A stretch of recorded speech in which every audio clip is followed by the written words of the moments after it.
Hello Internet, my name is Paulino Mercenari with the Reader Voice bringing you an album review. Enjoy it!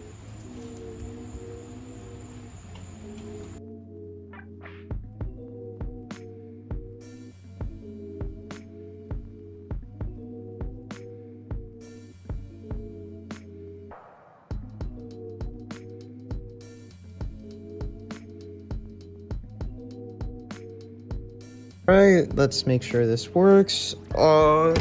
Shit! Alright!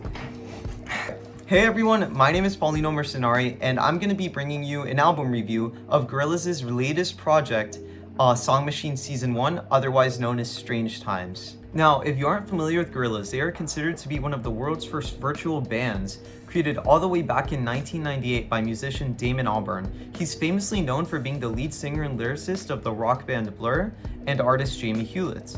Now, Gorillaz is a widely renowned band, known for many hits such as Feel Good Inc., On Melancholy Hill, and Clint Eastwood. We first caught wind of this project, now known as Strange Times, all the way back in January, with the first song of many being released, Momentary Bliss. This song featured British rapper Slow Tie and a punk rock duo known as Slaves.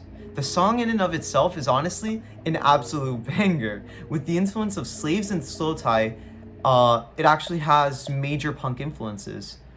Slow Tie provides some amazing vocals that truly go hard alongside drums, and a weirdly enough for a song that would be in this genre, an almost euphoric feeling or vibe to it. Momentary Bliss was a great song that was appreciated by both critics and fans, and it was a great thing for what was about to come. So one of the first things that you have to keep in mind for this album is that it isn't an album in the traditional sense, regardless of how weird that sounds. Okay, now I know you're probably raising your eyebrows at me right now, but keep in mind that's what Damon Albarn actually said about the album. He said it's for him it was a lot more like a season almost, you know, like what you'd be used to watching on TV rather than an actual music album. The reasoning behind this is every song was more or less released like an episode periodically, maybe once every 1 or 2 months or so. And ever since January, that's how they've been doing it, with an animated music video to accompany the music. This new experimental style of releasing music actually went down super well with fans, not to mention it had an absolutely beautiful lineup, with The Cure's Robert Smith on the first song Strange Times. And yes, it has the same name as the album. I know, it gets confusing.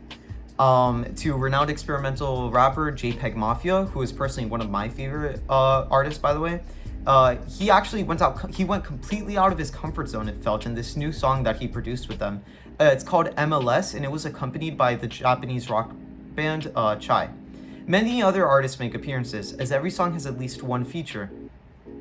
Other names include Beck in The Valley of the Pagans, which is considered one of the best songs on the album, including me. I think that song is great, and you should definitely go check it out.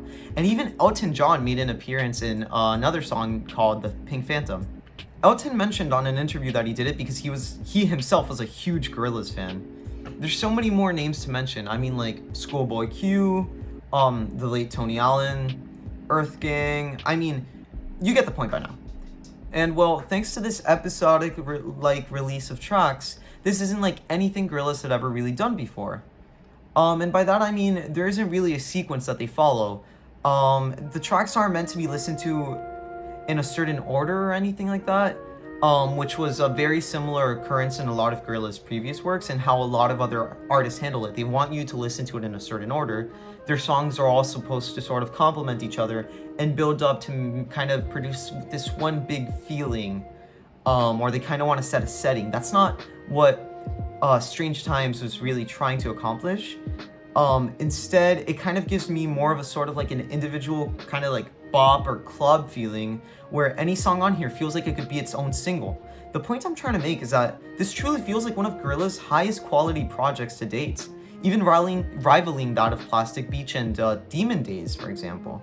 I mean, for me, it does manage to take the cake as my all-time favorite album by them. And with the season 2 already having been announced with hints at features like Tame Impala, I mean, we can only hope to manage it sweeps the floor just like Song Machine Season 1 did. Alright, that was everything for my first review. I hope you guys really enjoyed it. I had a lot of fun making this. There will probably be more to come. And if you have any suggestions for an album that you want me to review, please let me know. I need stuff to listen to. And thank you guys so much for tuning in. I'll see you guys next time. Have a good one.